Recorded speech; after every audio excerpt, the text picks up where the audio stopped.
Haruskah orang yang pernah meninggalkan sholat bertahun-tahun tetap mengganti sholatnya? Masihkah sholat jamak qashar relevan? Mengingat sarana transportasi baik darat, udara maupun laut sangat nyaman dan tidak melelahkan. Selain itu, apakah kondisi pesawat memungkinkan seseorang bertayamum? Akan menjadi sajian kami dalam episode Tanya Hasanah hari ini.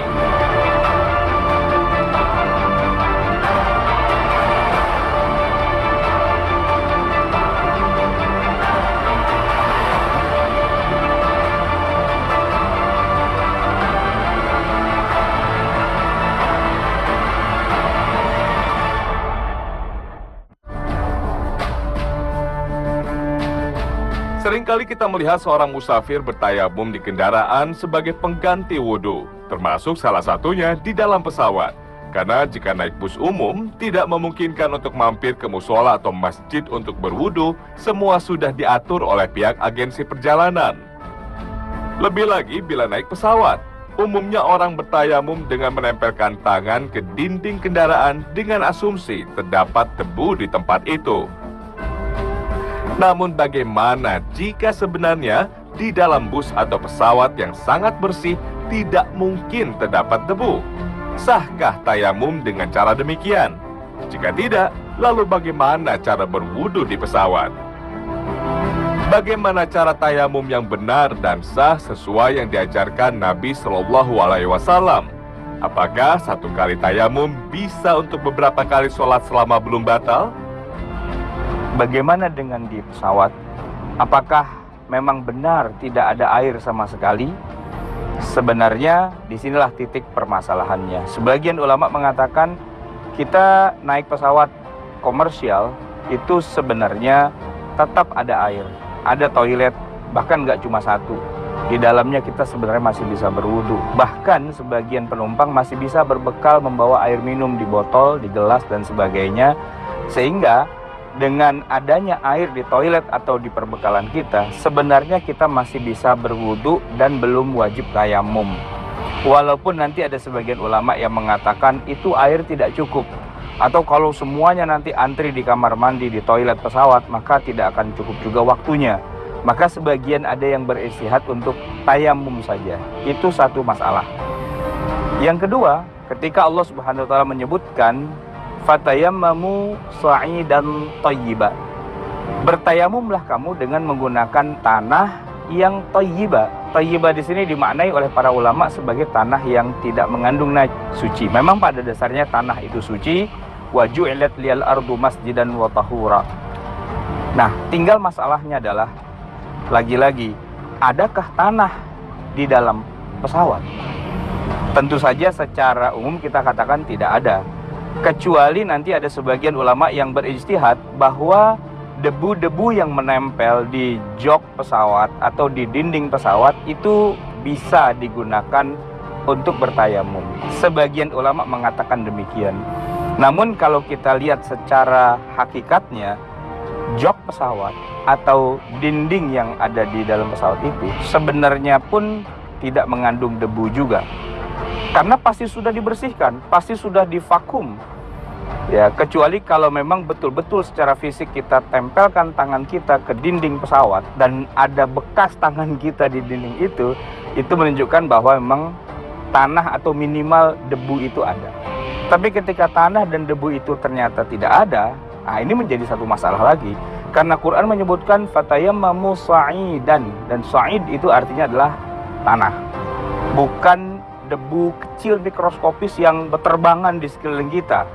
Kalau itu, maka sebenarnya kita tidak perlu menempelkan tangan kita ke dinding. Cukup kita menggoyang-goyangkan wajah dan tangan saja pun juga sudah ada debu mikroskopisnya. Oleh karena itu, pilihan yang lebih aman sebenarnya adalah kita kembali lagi kepada aslinya, yaitu kita berwudu dengan menggunakan air yang ada di toilet kalau memungkinkan, dan kalau tidak memungkinkan kita bisa berwudu dengan menggunakan air minum yang kita miliki. Jadi begini prakteknya. Kalau kita ada di dalam pesawat, mungkin kita masih pakai peci, kita lepas dulu peci kita karena nanti kita akan membasuh kepala. Mungkin tangan kita, tangan panjang, ya kita gulung dulu tangan kita, karena nanti berwudu itu harus sampai membasahi bagian siku. Dan kalau kita punya jam tangan, mungkin jam tangan kita copot dulu. Begitu juga dengan alas kaki, sepatu atau sandal, kaos kaki khususnya, itu juga kita lepas agar nanti kita berwudu sudah bisa dengan mudah. Nah, ada dua media yang bisa kita gunakan. Pertama, kita menggunakan botol air minum kemasan. Ini harus lebih hati-hati karena kita takut tumpah. Kita buka dulu tutupnya, kemudian kita mulai dengan memegang botol di tangan kiri. Tangan kanan kita ini kita gunakan untuk menampung air sedikit saja, tidak usah banyak-banyak biar dia tidak tumpah. Lalu kita tuang air itu sedikit di tangan kita yang kanan ini, lalu kita usapkan, kita basuhkan ke wajah. Wajah itu adalah batasannya atas bawah itu mulai dari tempat tumbuhnya rambut, min manabi isya'ri ila asfalidz dzaqni, sampai bagian tenggorokan kita ini. Kalau kanan kirinya mulai dari anak telinga kita yang kanan sampai anak telinga kiri. Itu semuanya adalah wajah yang harus dibasuh. Sekali saja sudah cukup, kalau bisa 3 kali maka itu lebih afdal. Yang kedua, kemudian kita lakukan apa? Mencuci kedua tangan, tentu yang kanan dulu. Maka botolnya kita pegang dengan tangan kanan, lalu kita tampung airnya dengan tangan kiri, kita tuang perlahan-lahan biar jangan tumpah. Maka kemudian setelah itu botolnya kita taruh, lalu kita usapkan di tangan kanan kita ini. Semuanya sampai ke siku, sekali saja sudah sah, 3 kali itu alhamdulillah bisa bertambah sunnahnya. Gantian kemudian kita pindah ke tangan yang kiri, lakukan hal yang sama juga. Dan kemudian setelah itu rukun yang berikutnya adalah mengusap. Mengusap ini beda dengan mencuci. Mengusap sebagian kepala, jadi yang penting tangan kita sudah basah lalu kita usapkan. Afdalnya dari bagian depan dengan kedua tangan kita ke belakang sampai habis, lalu kemudian kembali lagi ke depan. Maka itu sudah selesai. Selesai kita melakukan mengusap kepala. Dan terakhir, mohon maaf, kakinya mau nggak mau harus dicuci juga. Kita mulai dengan kaki yang kanan, ya, kita tuang, bisa langsung ke kakinya atau di tangan dulu, nggak apa-apa, terserah, bisa dua-duanya. Kemudian kita ratakan di sela-sela jarinya dan seluruhnya sampai basah semua, batasnya sampai mata kaki. Dan kita ulangi juga untuk kaki yang kiri. Dan kalau sudah, maka sudah sempurnalah wudhu kita. Dan kita tidak perlu bertayamum lagi. Dan menariknya adalah, kalau kita berwudhu, maka nanti begitu ada waktu sholat lagi, asalkan kita belum batal, kita bisa terus melakukan sholat lagi tanpa harus berwudhu. Bolehnya tayamum adalah ketika tidak ada air. Dan yang kedua, memang kita menemukan media untuk bertayamum yang aslinya adalah tanah. Nanti para ulama sebagainya beristihad boleh dengan menggunakan debu-debu yang menempel pada benda-benda yang ada di sekeliling kita. Maka tayamum itu lebih sederhana dari wudhu. Cukup kita tepukkan kedua tangan kita ini, kedua telapak tangan kita ini ke tanah itu atau ke debu itu bersamaan. Kemudian kita usapkan ke seluruh wajah kita. Sama batasan wajah untuk tayamum dan untuk wudhu seperti yang tadi, paling atas mulai dari tempat terbitnya tumbuhnya rambut sampai ke asfalidz dzaqni, dan kemudian antara kedua anak telinga kita. Jadi luasnya seperti itu. Nah, kemudian tayamum hanya setelah wajah adalah tangan. Tangan di dalam mazhab Syafi'i itu memang tidak cukup hanya sampai pergelangan, tapi tangan itu harus sampai ke siku. Oleh karena itu untuk bertayamum sebelumnya kita harus sing-singkan lengan baju dulu agar kita bisa melakukannya. Nah, untuk gerakan yang kedua ini kita tepukkan lagi kedua tangan kita di tempat yang lain, jangan di tempat yang sama, karena ulama mengatakan itu juga hukumnya ikut mustakmal. Maka kita tepukkan di tempat yang berbeda. Nah, setelah itu tangan yang kiri, telapak tangan yang kiri inilah yang kita usapkan ke seluruh tangan kita yang kanan. Ada yang melalui dari awalnya siku terlebih dahulu, kemudian sampai ke punggung tangan, lalu kemudian meratakannya tanpa menyentuh telapak tangan kanannya. Kenapa? Karena di telapak tangan kiri ada tanah atau debu yang akan kita usapkan ke tangan kiri. Maka setelah tangan kanan selesai, lalu tangan kiri seluruhnya sampai batas siku dan punggung tangan serta jari-jari semua selesai, maka sudah selesailah tayamum itu, dan tidak harus dilakukan secara 3 kali. Karena tayamum itu pada dasarnya adalah listibahatis sholah. Dia adalah darurat sekedar membolehkan sholat, maka kesunahannya tidak harus 3 kali. Nah, dengan tayamum ini maka kita boleh mengerjakan sholat dengan posisi sekedar membolehkan.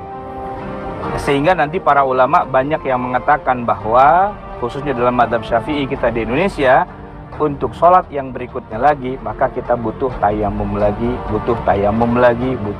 lagi, karena posisinya dia tidak sederajat dengan wudhu. Wudhu itu memang betul-betul mengangkat hadas, tetapi kalau tayamum menurut mazhab Syafi'i hanya sekedar listibahatis sholah, sekedar untuk membolehkan satu sholat, dan ketika kita mau sholat lagi maka kita harus bertayamum lagi, yang pada dasarnya hadas kita itu sebenarnya belum terangkat menurut mazhab Asy-Syafi'i, walaupun nanti dalam mazhab-mazhab yang lain bisa disetarakan sebagaimana disebutkan dalam mazhab Hanafi.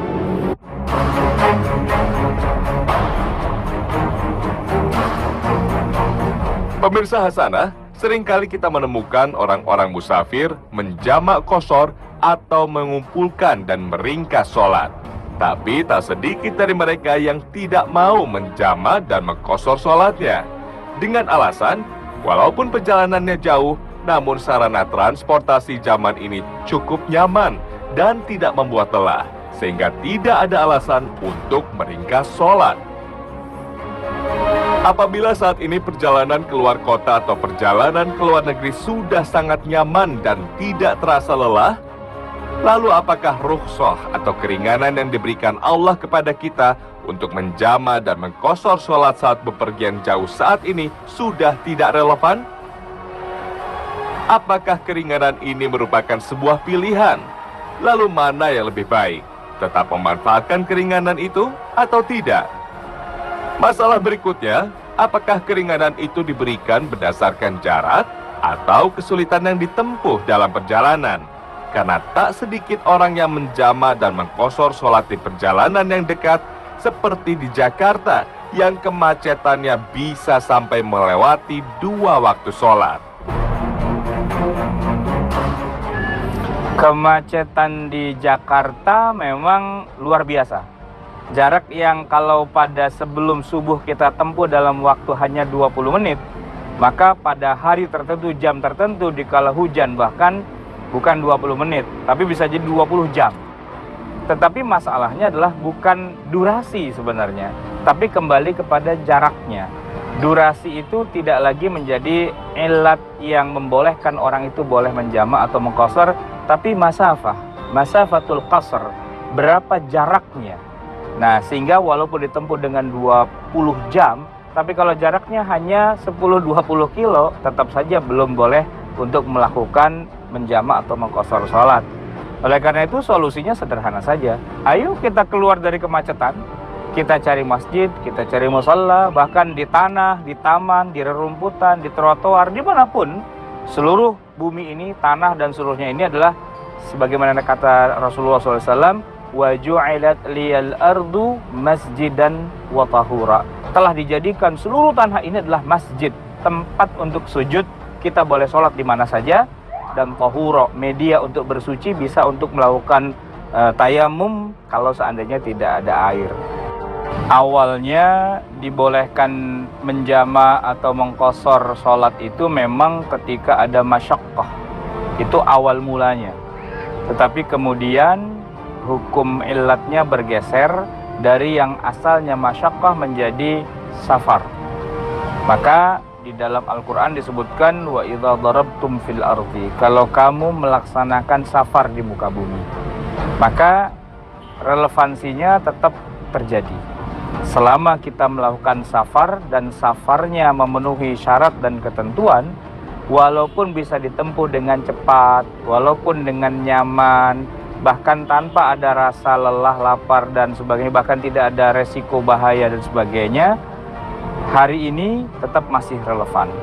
Apakah safarnya ini memenuhi jarak yang disepakati oleh para ulama, yaitu katakanlah misalnya perjalanan 2 hari di masa Rasulullah, atau ma baina Makkah wa Usafan, yang kemudian diterjemahkan di zaman-zaman berikutnya menjadi 16 farsah, atau di zaman kita sekarang menjadi 88,704 km. Nanti memang ada ulama yang lain, misalnya dalam mazhab Hanafi, mengatakan bahwa jarak itu adalah perjalanan 3 hari. Berarti lebih jauh dari 80 atau 90 km itu. Bahkan ada juga sebagian kecil ulama, katakanlah misalnya mazhab Zahiri, yang mengatakan ala mutlaqis safar. Ketika dia merasa ini safar, maka dia boleh melakukan jamak dan qasar. Tetapi yang mu'tamad di 4 mazhab itu adalah yang mengatakan sittata asyara farsakhan, 16 farsakh, atau kalau kita konversi di zaman sekarang adalah safar itu setidaknya melewati jarak kurang lebihnya 88,704 km, atau kita bulatkan menjadi 89, atau kita bulatkan menjadi 90 km. Asalkan safarnya sudah sejarak itu, maka inilah safar yang syar'i yang boleh kita melakukan jamak atau qasar walaupun tanpa adanya masyaqqah, walaupun hanya ditempuh dalam waktu mungkin setengah jam, bahkan mungkin seperempat jam dan seterusnya. Karena ilatnya bukan lagi masyaqqah, ilatnya adalah safarnya itu sendiri. Ketika seseorang melaksanakan safar yang memang dibolehkan adanya jamak atau qasar, maka memang para ulama agak sedikit berbeda pendapat tentang ini apakah pilihan ataukah sebaiknya diambil, ataukah memang malah wajib. Ada sebagian ulama yang mengatakan hukumnya wajib. Orang kalau musafir tidak menjamak, tidak mengqasar malah berdosa. Tapi ada yang juga mengatakan sebaiknya saja dijamak dan qasar karena ini adalah hadiah. Rukhsah, keringanan adalah hadiah dari Allah, maka terimalah hadiah dari Allah. Tetapi umumnya para ulama di kalangan mazhab Syafi'i memposisikan seimbang. Anda mau jamak qasar silahkan, tidak ada kelebihan atau kekurangannya. Begitu juga Anda tidak menjamak, tidak mengqasar pun juga silahkan. Posisinya adalah 50-50. Sehingga kalau ada orang dalam keadaan masafah yang jauh, perjalanan yang jauh, dia tetap berupaya untuk menjaga waktu sholat 5 yang 5-nya itu tanpa menjamak, tanpa mengqasar, silahkan saja. Contohnya kalau kita pergi haji, kita pergi umroh. Biasanya jamaah haji, jamaah umroh, walaupun musafir mereka sebenarnya, tapi mereka tetap berupaya untuk sholat 5 waktu di Masjidil Haram, di Masjid Nabawi, karena sayang-sayang. Nah, itu menunjukkan bahwa sebenarnya kita adalah pilihan. Nah, tetapi mungkin kita pulang kampung dan sebagainya agak ribet untuk sholat, padahal kita dapat fasilitas. Kalau kita mau ambil fasilitas itu juga tidak mengapa. Jadi yang umumnya digunakan oleh umat Islam di Indonesia yang khususnya bermadzhab Syafi'i adalah posisinya adalah 50-50. Mau diambil itu silahkan, mau tidak diambil juga tidak apa-apa. Tidak menjadi wajib, juga tidak menjadi lebih utama. Sebagian ulama mengatakan lebih utama untuk menjamak dan mengqasarnya sesuai dengan mazhabnya mereka masing-masing.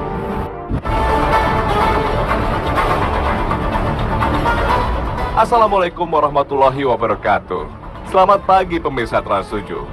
Hasanah, ensiklopedi Islam dunia pagi ini kembali menyajikan kepada Anda embun-embun ilmu yang terpendam dalam luasnya Hasanah Islam. Pemirsa Hasanah, sholat 5 waktu adalah ibadah yang pertama kali dihisab di akhirat kelak. Setelah seorang muslim memasuki masa balik hingga ia meninggal dunia, kewajiban sholat 5 waktu tidak akan gugur dengan sebab apapun. Meninggalkan sholat dengan sengaja harus mengqadha atau menggantinya. Jika demikian, bagaimana dengan orang yang dulunya sering meninggalkan sholat, kemudian datang kesadaran agama pada dirinya sehingga ia bertobat dan mulai mendirikan sholat? Pertanyaannya, apakah sholat-sholat yang pernah ditinggalkan dulu harus diqadha atau tidak perlu karena ia sudah bertobat? Apakah sholatnya hanya dihitung mulai ia bertobat? Masalahnya apabila ia tidak ingat lagi berapa banyak ia meninggalkan sholat, bahkan jika dihitung dari sejak akil balik, karena bukan lagi hitungan hari, tapi bertahun-tahun meninggalkan sholat. Lalu bagaimana caranya agar terlunasi seluruh sholat yang ditinggalkan? Sementara ia tidak ingat berapa banyaknya jumlah sholat yang ditinggalkan dahulu. Bagaimana teknis serta waktu pelaksanaannya?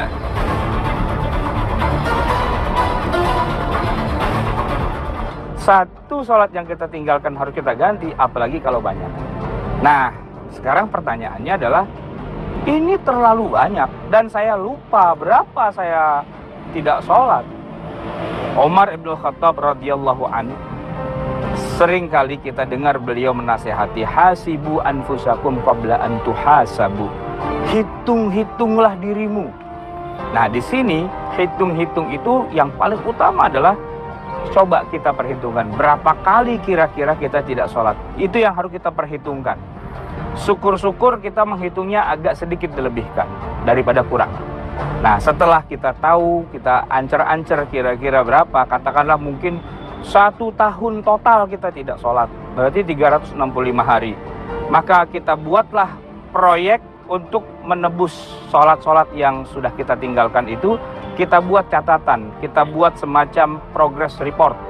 Setiap kali kita mengganti, kita catat. Mengganti, kita catat. Sudah berapa hari yang sudah kita ganti dan berapa banyak. Nah, tentang waktunya, bebas kapan saja.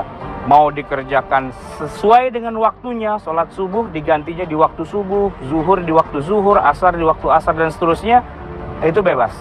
Yang penting lunas. Dan kalau bisa lebih cepat, lebih baik. Lalu niatnya bagaimana?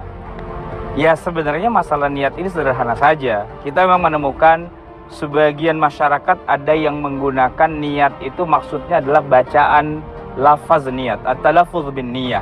Memang di sebagian ulama talaffuz bin niyah seperti dalam mazhab Syafi'i itu hukumnya sunnah. Tidak diwajibkan, tidak menjadi syarat, tapi sunnah. Katakanlah saya mau sholat subuh, biasanya saudara-saudara kita yang bermadzhab Syafi'i akan mengatakan usolli fardhu subhi rak'ataini mustaqbil qiblati adaan lillahi ta'ala. Nah, kalau ini mau diganti menjadi qadha, maka kita cukup mengganti adaan menjadi qadhaan. Sholli fardhu subhi rak'ataini mustaqbil qiblati qadhaan lillahi ta'ala. Nah, kalau yang kita gantikan itu kita udah lupa tanggalnya dan berapa, maka kita bilang saya mengganti sesuai dengan jumlah yang masih kurang ini. Di dalam hati saja, tidak usah diucapkan. Yang penting jumlahnya akan klop dan malaikat lebih tahu bagaimana cara nanti mengkalkulasinya. Dan para ulama seluruhnya 4 mazhab sepakat bahwa orang yang luput dari mengerjakan sholat, maka dia bukan berarti gugur kewajiban sholatnya. Dan satu lagi yang penting adalah gugurnya sholat ini atau ditinggalkannya sholat ini tidaklah kemudian bisa diganti begitu saja dengan misalnya berzikir atau membagi-bagi harta kepada fakir miskin atau baca Quran atau bahkan sholat tapi sholatnya sholat sunnah, itu tidak. Kenapa? Karena contoh dari Rasulullah ada 2 kejadian di masa Nabi. Yang pertama ketika terjadi perang Khandaq di tahun ke-5 Hijriah. Saat itu Rasulullah dan para sahabat sampai-sampai dibuat tidak bisa berkutik, sehingga terpaksa harus meninggalkan sholat yang 5 waktu. Zuhur ditinggalkan, asar ditinggalkan, maghrib bahkan isya.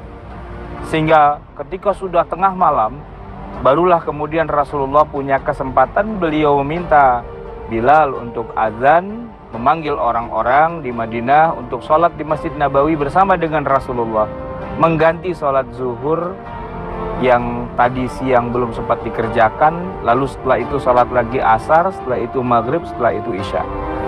Kejadian yang kedua pada tahun ke-6 Hijriah ketika pulang dari perang Khaybar. Di tengah malam itu Rasulullah diminta oleh para sahabat untuk beristirahat karena sudah sangat lelahnya. Beliau sebenarnya agak menolak. Kenapa? Karena takut sebentar lagi subuh dan nanti terlewat kalau harus beristirahat. Sehingga kemudian datanglah Bilal menengahi, serahkan saya ya Rasulullah, biar saya yang menjaga, silahkan Anda dan para sahabat semua teman-teman ini tidur istirahat, nanti begitu terbit fajar saya akan bangunkan. Ternyata Bilal pun tertidur pula. Dalam perasaan Bilal, dia hanya mengedipkan mata sebentar saja, tapi begitu dia buka matanya, matahari sudah tinggi.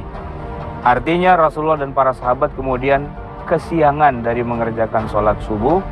Maka setelah itu Rasulullah kemudian mengajak mereka untuk mengerjakan sholat subuh yang sama waktunya ketika mereka bangun. Ya, kira-kira matahari sudah tinggi lah. Selesai sholat, Nabi kemudian bersabda, "Man nasiyas sholah," siapa yang terlupa dari mengerjakan sholat, falyusalliha idza dzakaraha, sholatlah begitu dia ingat.